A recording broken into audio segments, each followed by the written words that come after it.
Hello, Roy. Oh, hi, Doctor. Back again so soon. Your last appointment was only a few days ago. Oh, I seem to have developed a terrible toothache. Been keeping you up at night? Oh, I don't sleep. That's right, I forgot. Okay, well, do you know which tooth it is? Well, I've been circling the area, but I haven't quite placed it. Okay. Well, if you could just lean back and we'll take a look. Oh, dear Lord, Roy. When did you start flossing? I think you have gingivitis. Your gums are so bloody. Oh, I don't think it's gingivitis, Doctor. It's probably... No! I do not need to know.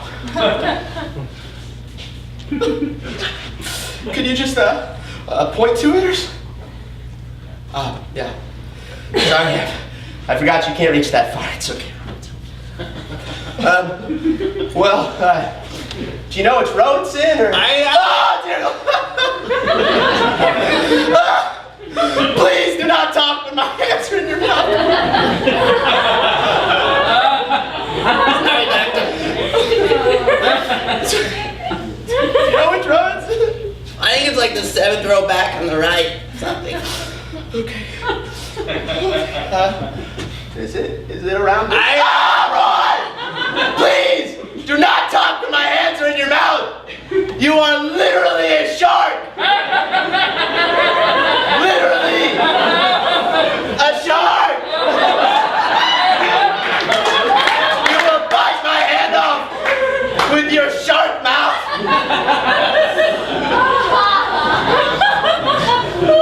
We talked about this. Okay. Sorry.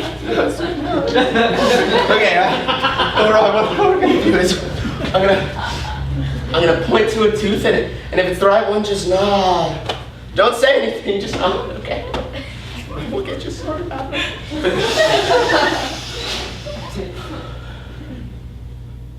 That one.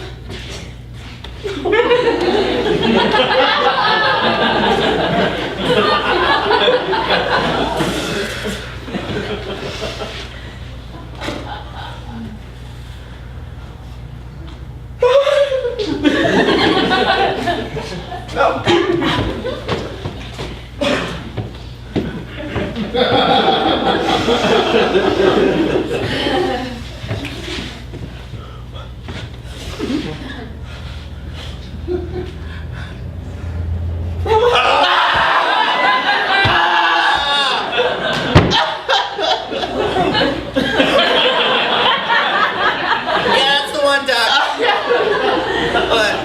Sorry about your arm. It's just a scratch.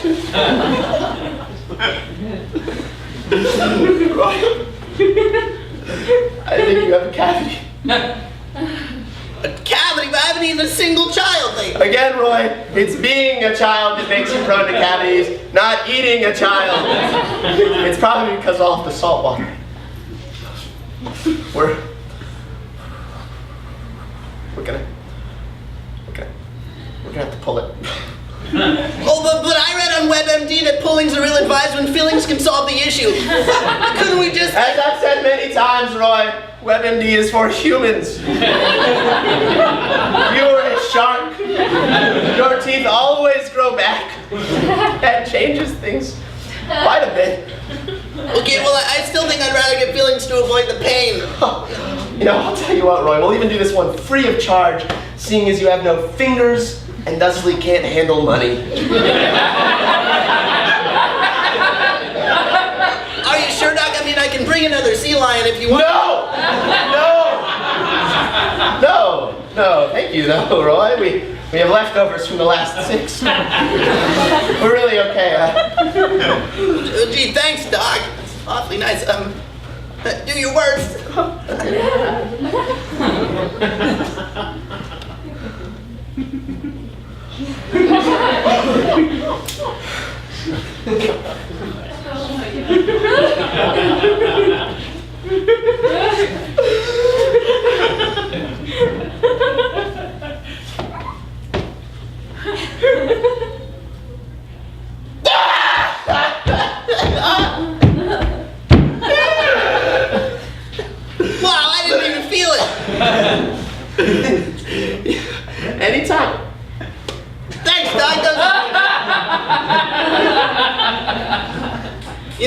pretty scared of the dentist, so I started coming to you.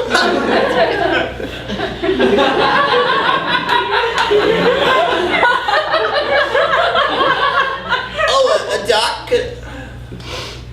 Could I get my, Oh, yeah. Here's your lollipop.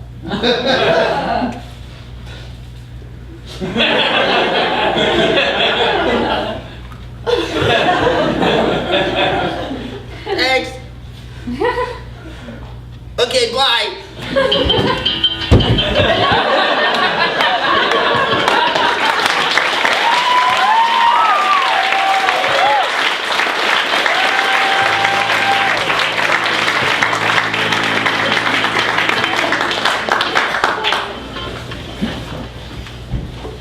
Final boarding call, flight 118 to Charlotte. I guess that's me.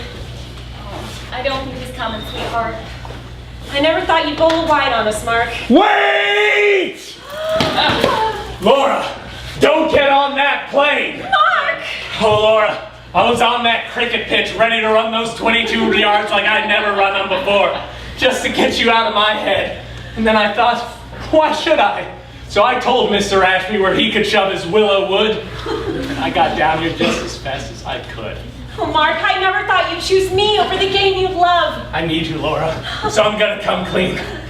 Well, you already know I'm not my twin brother, superstar cricket player of the New York Manic Wombats, Paxton Trilby. I'm just Mark, a second-rate player, but I play hard.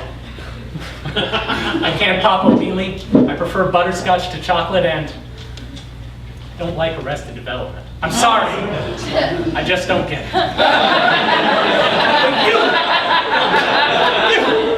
You're Laura Gottsblinger, the best darn quality assurance provider this side of the Atlantic. You can't eat enough Sour Patch Kids. You were abandoned by your father after a run-in with some gypsies. And you cry when you see the sunset. Well, maybe it's crazy, but something tells me that we just might work out. So what do you say? You want to give this game another over? Oh, Mark, of course. I'd love Wait! Laura! Don't get on that plane. to. Steve, but There's no time for excuses. Excuse me. You didn't see what you thought you saw. Kristen was showing me how to blow up a balloon. I thought you were... No. I was gonna get two to release over the ocean because everything's the utmost in pairs. You ran out before I could explain. It's funny, if you just let me talk, we never would have been in this mess. Oh, Steve, I forgive you. I forgive you. Well, listen, okay, Steve may have arranged for two balloons, but I got you this. It's just like the one I had as a child. I know. It took me months to track down, but I got it. Well, I guess that's a run for me in this poorly explained game of love. It's perfect. It's the last thing my father gave me right before the gypsy was... Laura, there's no need to relive that night. Because I found your father. And I brought him here. I'd like to reintroduce to you Otto Gottsblinger, Colonel First Class. Unbelievable. I never stopped looking, honey, but I got amnesia in Belgium, and well, things got a lot harder when I got amnesia in Belgium.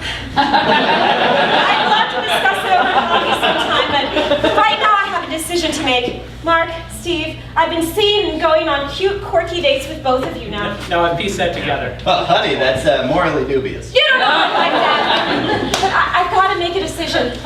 Mark, you're so sweet and silly and cute, and you smile at me like I'm the most beautiful girl in the Waffle House. Steve, you're just... There's no need for words. Your eyes say everything. That's better!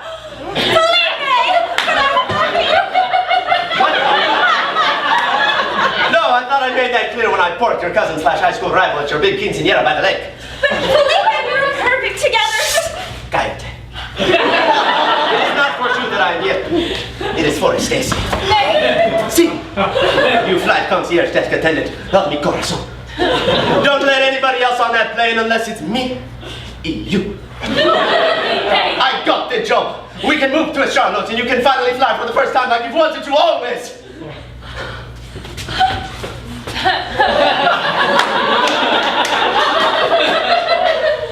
But maybe we should take things slowly. Yeah. I keep a pack bag behind the desk just in case.